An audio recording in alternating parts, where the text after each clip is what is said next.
am Brenda Bishop with the Quay County Health Council and the Healthy Eating Active Living Committee. And I am excited to bring you this soup that I have created today. I'm just going to call it French onion soup. And as we get going, I'll tell you a little bit why I created this soup. But just to get us started, we need 4 tablespoons of butter.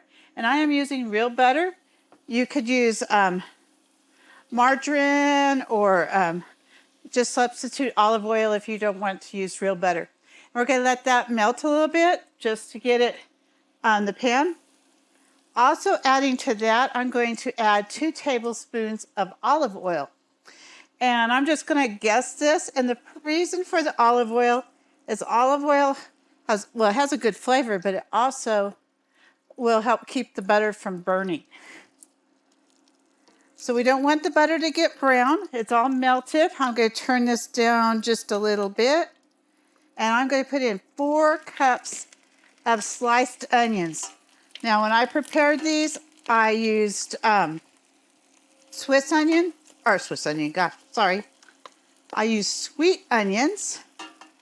And but you could use any kind of onion you want. But I cut the ends off, I cut it in half, peeled back the things, and then I sliced them lengthwise. And I did that because when these cook down, we want them to be easy to eat with a spoon, because it's a soup.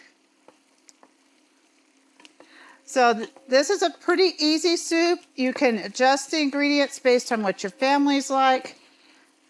But so how this all started for us, I've never been one who ordered, I'm not really an onion fan, and I haven't ordered French onion soup at a restaurant, but my husband likes it. And every time I would look at them, some of them would look too greasy, some just didn't look very good. I'm like, how do you like that? Well, he really wanted some, so I started researching recipes. And this is a combination of mini recipes with just a little less fat in than a lot of the recipes had, because I thought, I don't want it so greasy. I don't want to see my soup swimming. So that's how I come up with this recipe. And it is pretty simple. It doesn't take a lot of prep. As I said, you could use any kind of onion, but I wouldn't recommend red onions, because red onions are have more color, and that would sort of change your onion look. Cool thing about onions is onions are very high in antioxidants, and it's not something we think about, but it's a good vegetable to add to all kinds of different casseroles and stuff to get those extra antioxidants. And they're also very high in vitamin C, which is also an antioxidant, and helps keep us from getting the colds and things like that. So we just want these to saute until they are translucent. So it'll be just a couple more minutes. I think this is a perfect dish for a meatless Monday, because we all know that we need to eat less beef sometimes. Our meat, not really a popular thought in our part of the world, but we should eat less. And this is a very hearty soup when it gets made. So it's perfect for a meatless Monday.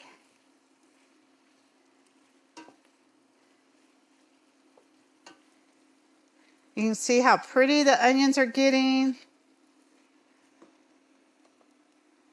And they're starting to turn a little translucent.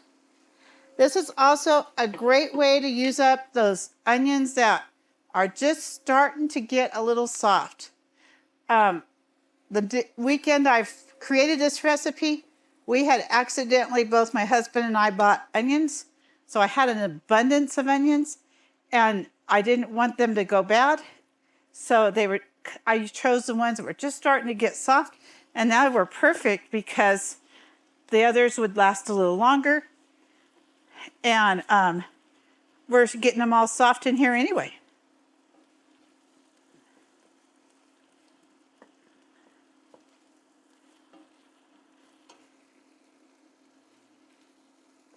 So those are looking pretty translucent. You could go a little longer if you wanted, but I think they'll be okay here.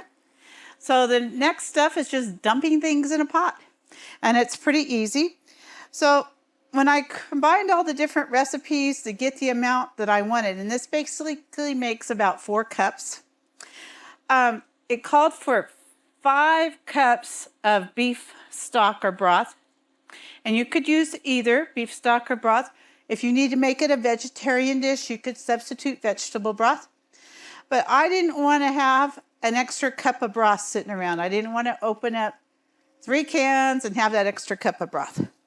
So I altered my recipe by doing 1 cup of broth, or 1 box of broth, which is 4 cups.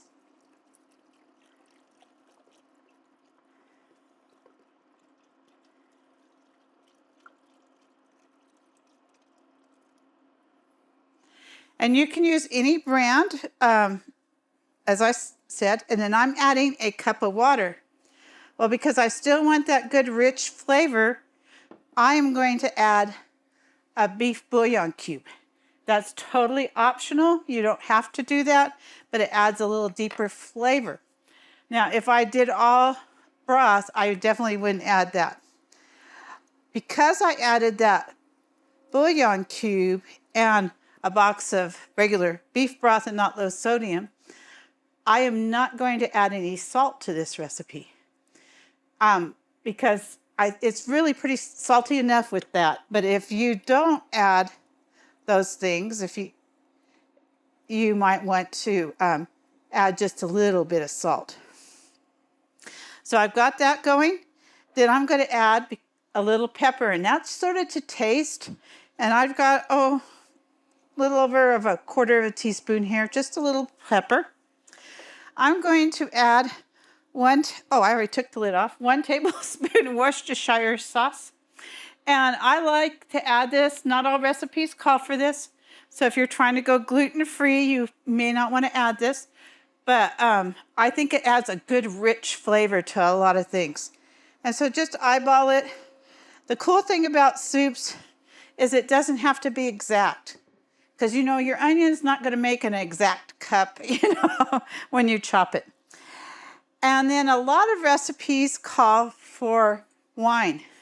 And I really liked the little bouquet, the grape flavor that wine gave to it.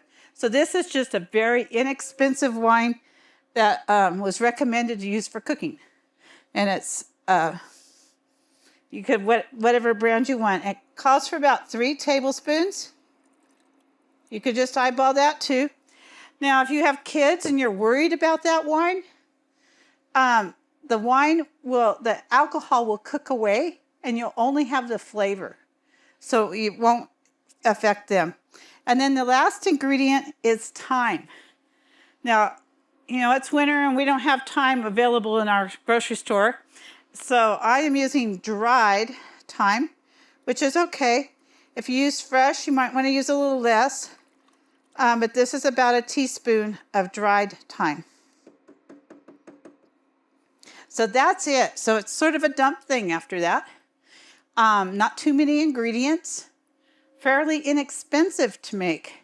Your most expensive thing is your broth. So if you buy that while it's on sale, then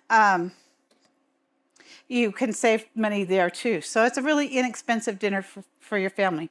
So what you have to do next is bring this up to a boil and then turn down your heat and let it simmer for 30 minutes. And then we'll come back and finish the rest. Oh, one more thing. While it's simmering, if your bread, because the traditional French onion soup has a little piece of bread on top, so you would want to get your bread ready by drying it out if it's not already dry by placing it in a 200-degree oven, just your little slices you're going to use, for about 15-20 minutes while this is simmering. So it's pretty easy. And I'll see you back in 30 minutes.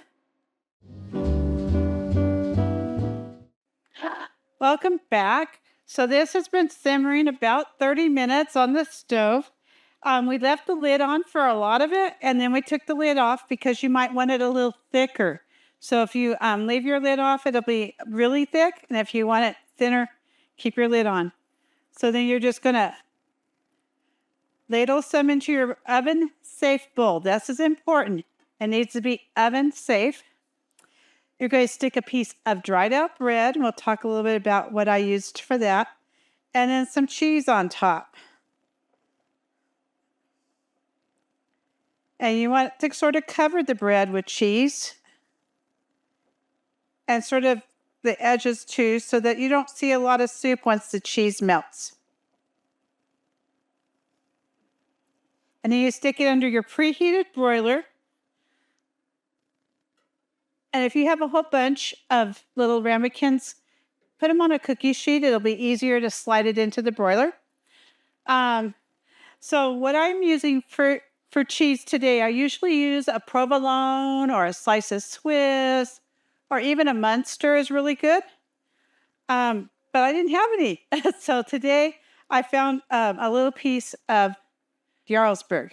And it's similar to a Swiss, but it's a little milder than a Swiss. And so I put that on here. Now, traditionally, you'd use a baguette or even a piece of French bread. Usually when we do this at home, I might have bought a loaf of bread. I will cut it in small pieces and freeze each little individual section. And then I would just cut really thin slices of this. And remember at the beginning, I said we sort of toast that bread. If it's not already dried out, you can leave it on your counter the day before to dry out. Or today, I put it in the oven for about 20 minutes on 200 degrees to try that out. So basically what you're looking for is this cheese to get all bubbly, because that's the presentation on this. And it's not quite bubbly yet. And softer cheese might get bubblier a little faster than this cheese. But that's what we're looking for, is a nice bubbly cheese. And of course, at home, your oven might be a little faster at doing this than this convection oven here, or toaster oven. But we can go ahead and take it out, and thinking about time today, and show you what it would look like.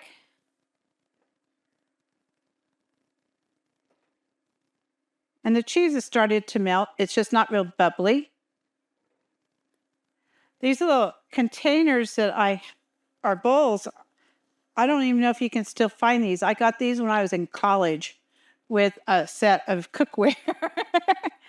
And so I've never used them really until we started doing this recipe. But see how pretty it is? And the cheese is sort of melted on top. I guess I should show it to this camera.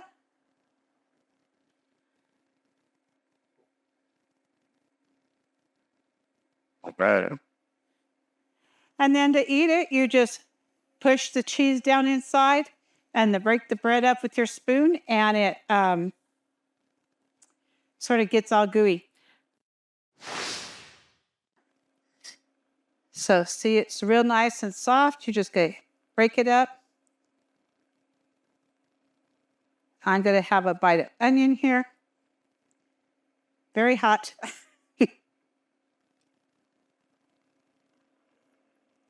But excellent. I love the depth of the that we have from the beef stock, and then the Worcestershire. It adds a lot of flavor. I hope you enjoy this recipe for your next Meatless Monday. Have a good day.